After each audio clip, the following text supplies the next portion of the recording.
I'm Juliana Forlano from Absurdity today here at WBAI in New York. I am here today with Kelly Carlin, comedian, essayist, storyteller, the host of The Kelly Carlin Show on the first Sunday of every month on Sirius, and Waking from the American Dream every Thursday on Smodcast Internet Radio, or you can get that on iTunes. She's also the daughter of George Carlin, famed comedian George Carlin. Hi, Kelly. Hey there. Hey, it's so great to have you on WBAI. Thank you so much. My deep pleasure. So everyone who's listening probably knows that WBAI is a non-commercial, listener-supported radio station.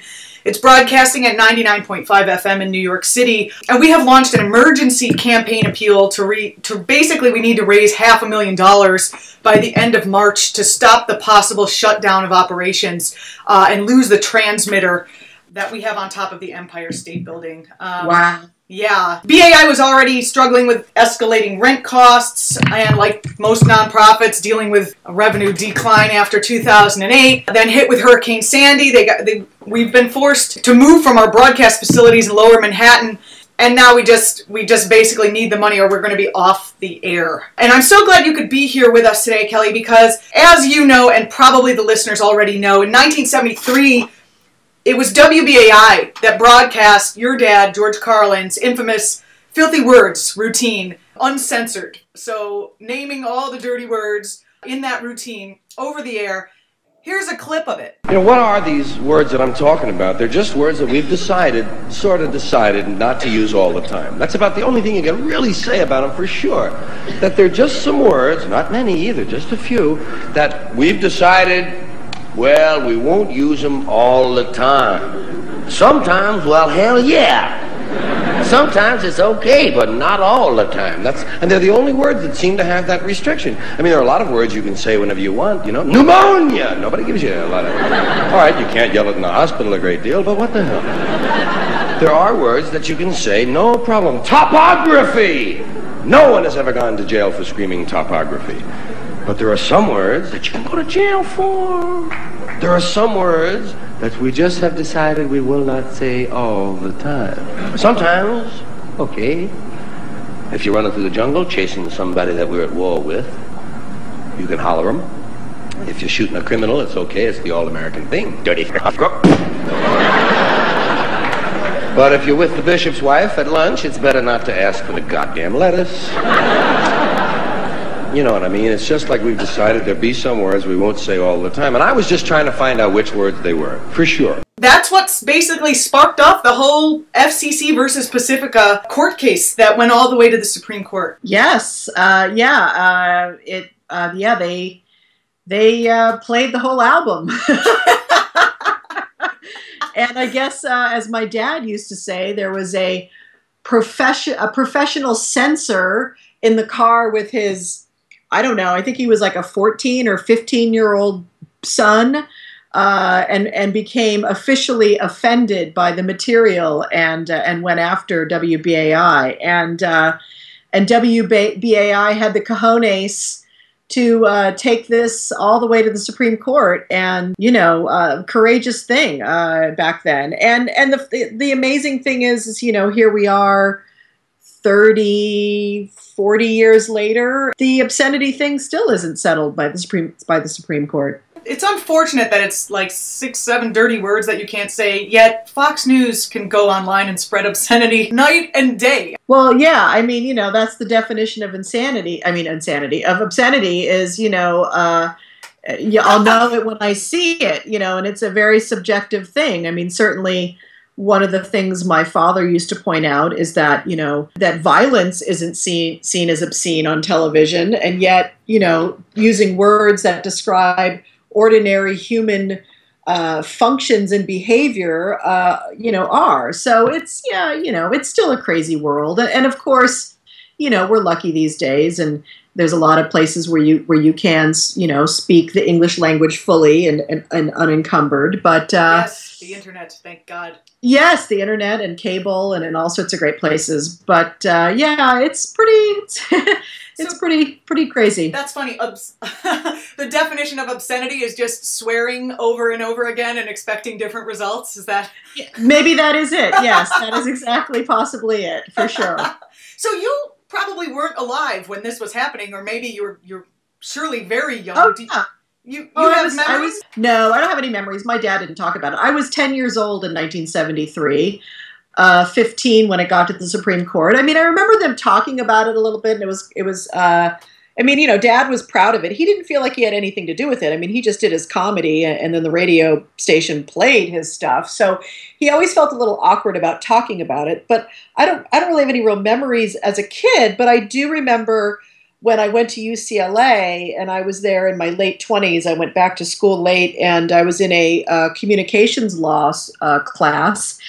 And it was one of the cases that we studied. It was a First Amendment class, and did everyone like the record screech, and everyone sort of looked at you? No, I mean the first day, I mean nobody knew who I was, so it was a big class. And but the professor stood up and said, "One of my favorite things I get to do during this quarter is teach the FCC versus Pacifica case." Because I get to sit here and read George Carlin's famous 7 dirty words routine to all of you. And that was like one of those moments where I'm like, oh, this is funny. And then I went up and introduced myself to the professor, and wow. And thoroughly enjoyed later in the quarter him going through the whole routine. Did he, what was, just out of curiosity, what was his response when you introduced yourself?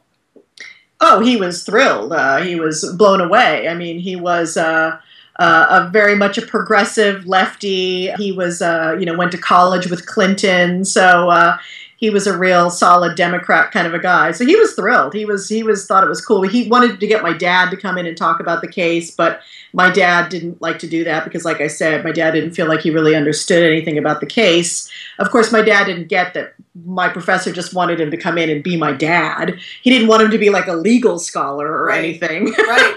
But yeah. Right. We're broadcasting from WBAI. The number to call if you are able to donate some money to help keep this station, which is the bastion of free speech here in New York. We don't take any corporate underwriting. The number to call is 516-620-3602. Again, it's 516-620-3602. We really, the clock is ticking. I don't think it's ever been quite this significant before, with a threat of just completely going off the air if we can't pay our transmitter fee. So if you call that number, all of the money is going directly to the transmitter fee. And of course, I'm sure you've heard this before, you can call us and pledge $2. You can call us and pledge $30. You can call us and pledge $300,000. We will take any pledge amount that you can give. 516-620-3602. So Kelly, you said your father wasn't, he sort of wasn't involved in the case. No, he wasn't at all. He was just, they just played his record. So he had nothing to do with the case. The lawyers all dealt with it, and WBAI and the Pacifica Foundation funded it. And funded the fight, and my dad was just kind of a lucky bystander, getting to know that his material was being read into the annals of the Supreme Court to be in the history books forever and ever in that very prestigious place. You're a comedian yourself, and the idea of free speech, I remember seeing your dad on Fox News once, and they did the same Fox News shtick where they talk over someone the minute they're actually saying something that has some truth value behind it, or has some import, some gravitas behind it. And your dad, I think he said something like, yeah, I know you're a right-wing network and you don't want to hear it, or you don't want to hear the truth. Can you talk a little bit about the idea of where free speech and political comedy intersect? Well, the job of a comedian is to be a truth teller. He is the original court jester. His job is to tell truth to authority. And back in the day, the court jester knew that his job was to alert the powers that be to, when they were getting too inflated and they were getting too full of themselves, to, be careful, and they could do it in such a way where they walked a real fine line. There was very little freedom of speech in those days. But here in America, yes, part of our job as citizens is to speak up, about what we believe is injustice or wrongs in the world, and certainly to speak up about our government and to be thoughtful, informed citizens. And therefore, I believe the comedian's job is to be the ultimate truth teller while making you laugh. And, you know, if your First Amendment rights aren't being protected, then you feel uncomfortable going into any situation and speaking your mind. And you know, this goes for the left and the right. I mean, the left has got a lot of issues with freedom of speech also. They want to control, you know, what people say on stage, what comedians say. The political correctness is gotten out of control, I think, and a lot of comics have gotten in trouble. Yes, of course, you don't want to pick on people who are powerless and are oppressed and all of that. My dad never did any of that. But also, as a comic, you want to be able to feel free to, you know, poke fun and kind of, you know, poke the air out of people that are full of themselves. The reason I like being on WBAI so much is that as a comic, you kind of get spoiled to being able to say whatever it is you want and to be able to sort of deflate in whatever way you want and speak truth to power in whatever way you want, whether it's a joke or whether it's directly. And for me, it's the media culture. So we have some great, I don't want to call them political comedians because they're basically, like you said, comedians. But some are not allowed sort of on the air. Well, absolutely. I mean, I've met a few of them in the last few years, and they have a really difficult time getting traction, not only on the air, but in comedy clubs, you know. Yeah. I mean, I think of like Jamie Kilstein and Lee Camp and people like that, Fugelsang, who are, you know, very much left-wing political comics, and it is harder and harder for these people to get some traction. Now, I think that's, you know, hopefully changing a little bit, but you know, I mean, just in general, it's a capitalist structure, right? So the comedy club brings in the audience, and they want to keep them happy. They want to keep them spending money, coming back, getting that 2-drink minimum. And so I always felt like my job as an onstage performer was I had to entertain everybody in there. You know, you had to keep everybody entertained. There's always that intersection of capitalism and art, capitalism and freaks. Absolutely. And you know, and the great thing though about being someone, or like being like WBA or being like my father, is that there's a particular audience for this material, and that people come to be woken up. People come to hear the truth. And of course, for my father's case, also to be entertained. But because he had a following, he didn't have to worry about just entertaining the bachelorettes in the corner. You know, people came to hear his truth telling that year. You know, what is he talking about this year? Who is he going after this year?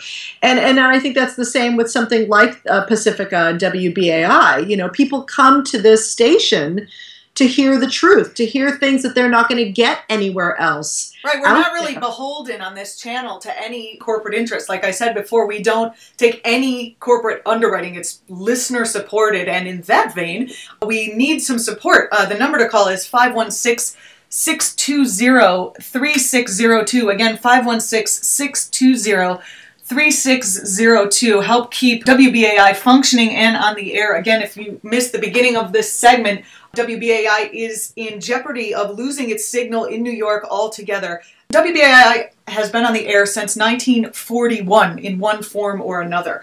It's free in New York City at 99.5. You can also get it on the internet. The other day I was visiting San Francisco, and a friend of mine had I don't even know what the contraption was, Kelly. It was something, she had it in her house, and it was sort of like an iPhone, and you could pick any radio channel, and boom, there was WBAI, boom, there was us. It was kind of amazing because WBAI used to be New York, and now its reach is so much farther beyond New York, and it really needs the support. It's critical in this time. Again, the number is 516-620-3602. Kelly, you've been producing your own podcast, Waking from the American Dream. I really enjoy it specifically because you seem to be putting together two concepts: comedy, art, the creation of art, and also the sort of enlightenment kind of therapy-minded, I don't know, whatever you would call that, but I'm like, where's the descriptive word to put this? But it's those two things, and the conversations they're just great. They really hit the nail right on the head. Yeah, well, I mean, those are certainly all of my passions. That's what the show is about. I decided, you know, it's the internet, it's a podcast. I'm going to do what I want to do, and people are going to get to know me. And those are my passions, the creative process, humor, depth, and then, of course, the whole psychological, you know, and I hate to use the word spiritual, but that's kind of the big category it is. I wish it had another word too. Yeah. I know, me too. We've got to figure out another word. Yeah, but I think maybe the sacred is kind of what it is, because you don't have to believe in a God to feel that things are sacred. Because I'm basically an agnostic about all that stuff. But yeah, I mean, I'm passionate about the human journey, and I know that my strange journey and what it's taken to kind of feel like I even belong on Earth. And so I love to share that with people. I love to find out about other people's journeys. And at the same time, I like to, you know, be irreverent and, you know, silly, and also use sick humor sometimes. You know, for me, that's truth telling. I want to be able to have a full spectrum, to be able to play all the octaves on the piano. You know, I mean, I was a person who for many decades in my life didn't feel like I had a voice, didn't feel like I had a platform, didn't even feel like I had the right to be here. And so this has been a very incredibly healing thing for me. And I'm thrilled that other people relate to it, enjoy it, subscribe to it, you know, just resonate with it. I mean, that's really for an artist, which, you know, there's another term that's obnoxious, but for a person who creates and also wants to be seen and heard and wants to have an impact, it's a thrill. I think that's also why it took me so long to come, you know, kind of get on a stage. And even I really waited in some ways until my dad was no longer here on the planet, because it was a lot of pressure for me to have to do something like that. I get it. I get how hard it is to get up there. And I remember one time they were, you know, they always ask, for those of you who aren't comedians in the audience, they will ask you if you're on a show what your credits are, so that they'll tell the audience, she was on Comedy Central, she appeared in this, she appeared in that, and then they'll tell the audience. And I said, I want you to just tell them to just judge me by whether they enjoy it or not. And I started doing that because it was fun, and I felt like I didn't want to have like a cockfight. You know, like, I've already done this, and therefore you should think I'm funny, because you can't think for yourself as an audience. Yeah, I think that's great. I mean, you know, I certainly get it, you know, with the end, she's George Carlin's daughter, you know, and it's like, oh, gee, let's put some freaking expectations now on stage for me, you know. It's definitely weird, but I feel like I've turned the corner on that, and I've got my own platform now, and I feel like I earn the right to be on stage, and I'm having fun on stage now. And also, I don't have the, you know, I'm not a stand-up comedian. I mean, I love being in comedy, and I just did sketch comedy, and I know I'm funny, and my solo show I do has some humor in it, but really, my drive is not to go on stage and make people laugh. Really, my drive is to go on stage and to make people feel like they have permission to be human. I think the audience should soak that in, permission to be human. That is really profound.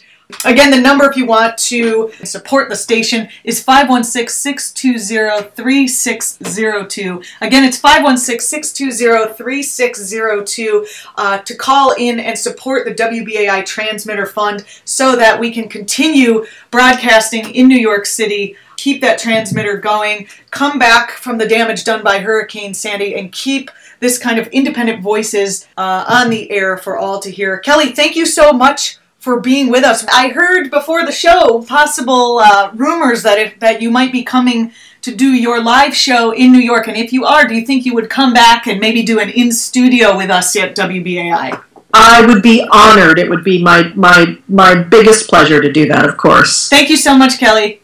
Thank you.